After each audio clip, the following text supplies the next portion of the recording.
But right now, we're joined by one of the most, in my opinion, outspoken and intelligent members of the Patriot movement / alternative media, because he's really a pioneer in that as well. His YouTube videos going viral all over the place. One of the few people that actually does what he says and calls into places like Hannity and Savage and Limbaugh, gets on the air and turns those into viral videos as well. Mark, thanks for joining us. Hey, no problem. All right, so why don't you tell people about this new project? It's available over at Infowars.com. We discussed it on my show a couple of weeks ago. It's Illuminati, Fact versus Fiction. And how big is this book? I think it's like 400 pages or so? The book's just over 400 pages, and I decided to focus more on the Illuminati. The Resistance Manifesto kind of looks at all of the New World Order, the institutions, the secret societies, their philosophies, how it fits in with Bible prophecy. So the Illuminati Facts and Fiction is more of a secular viewpoint, looking more specifically at the Illuminati, evidence of the existence and continued existence of the Illuminati, their institutions, their activities, individuals that claim to be members. If anybody's been into this for more than just a few months, you know that there's very popular videos out there by William Schneblin claiming to be a former member of the Illuminati. You probably heard the audio of this man named John Todd claiming to be a former Illuminati member back in the 70s. You've heard the allegations of the Illuminati being interdimensional beings working with aliens underneath in the underground tunnels. And so I decided to really take a look at all of the claims, all of the people, the evidence, the sources for it. What is the fact? What is a possible exaggeration? What is speculation? What is a lie?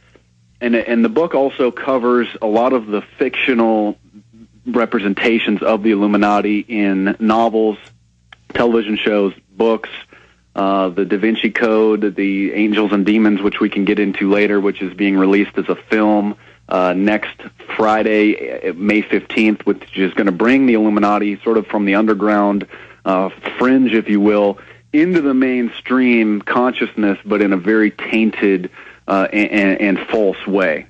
Mm-hmm. And, that's such a good point, because a lot of people out there, they'll call me, what do you think about this, Jason? What do you think about this? Or they'll promote a theory that they just read on, the above top secret website at 3 a.m. and hadn't looked into anything, just, went through this little message board, and you're covering this up, you're covering that up, or you're lying about this. This really is trying to get to the heart of the matter on what we need to focus on and how we can show people that this does really exist. And in fact, you just republished another book, Proofs of a Conspiracy, that goes through a lot of this hardcore evidence. Yes. For those who don't know, Proofs of a Conspiracy was published back in 1798 in English by a man named John Robeson.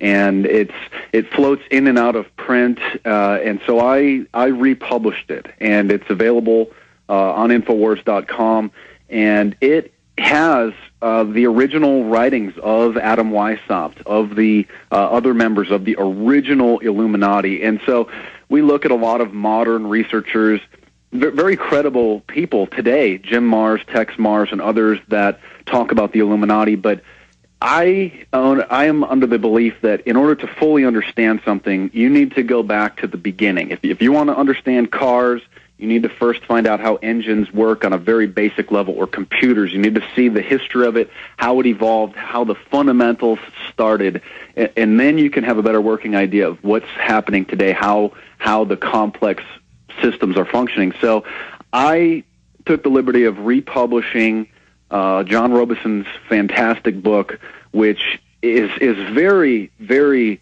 interesting when you read the words of Adam Weishaupt and the letters from Adam Weishaupt and other original Illuminati members were published back in the late 1700s after they were discovered, after their members were arrested.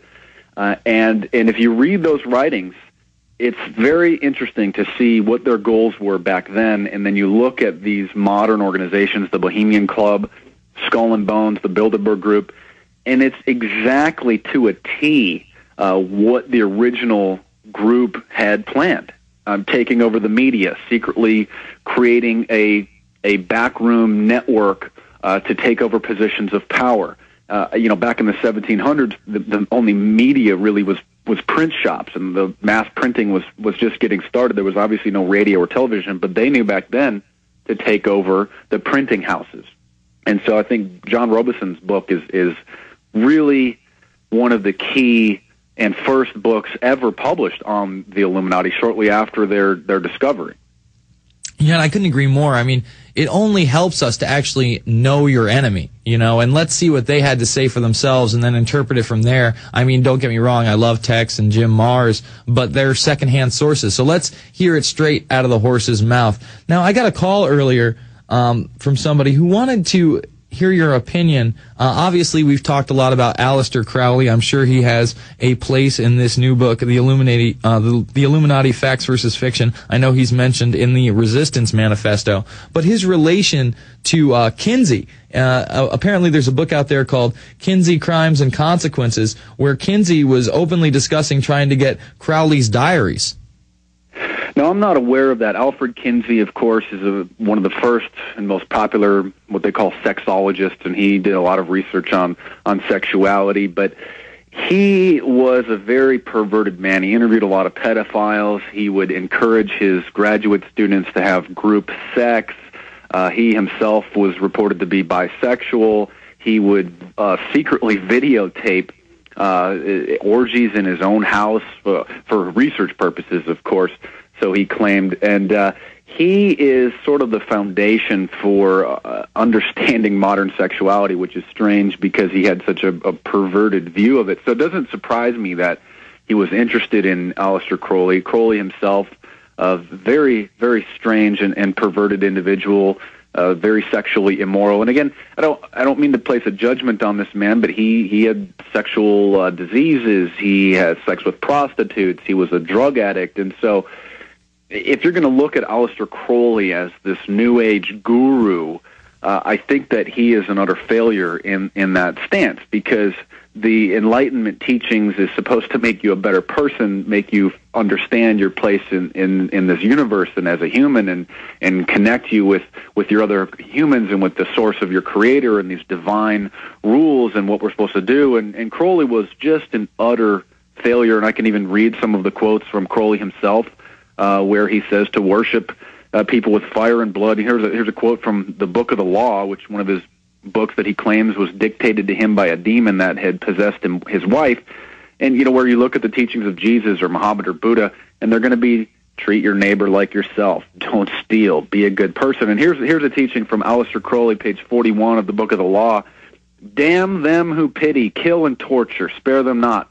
The best blood is the blood of the moon, and then the fresh blood of a child, and last that of the beast. Worship me with fire and blood and swords and spears.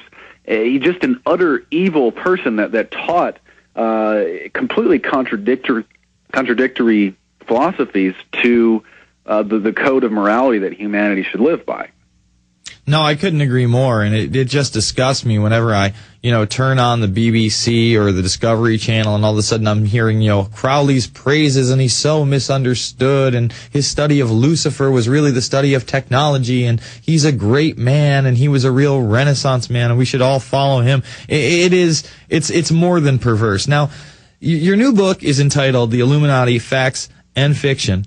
And the thing is that the Illuminati is about to take center stage in the mainstream consciousness with this new film, Angels and Demons, based on the prequel till the Da Vinci Code by Dan Brown. And we discussed that a little bit on my show. But why don't you go over it for the Alex Jones listeners? Yeah, the movie breaks next week starring Tom Hanks. And it's not just an ordinary film about the Illuminati. It's based on Dan Brown's novel, The Angels and Demons, who is the author of the very popular Da Vinci Code, which has sold over 60 million copies as of several years ago.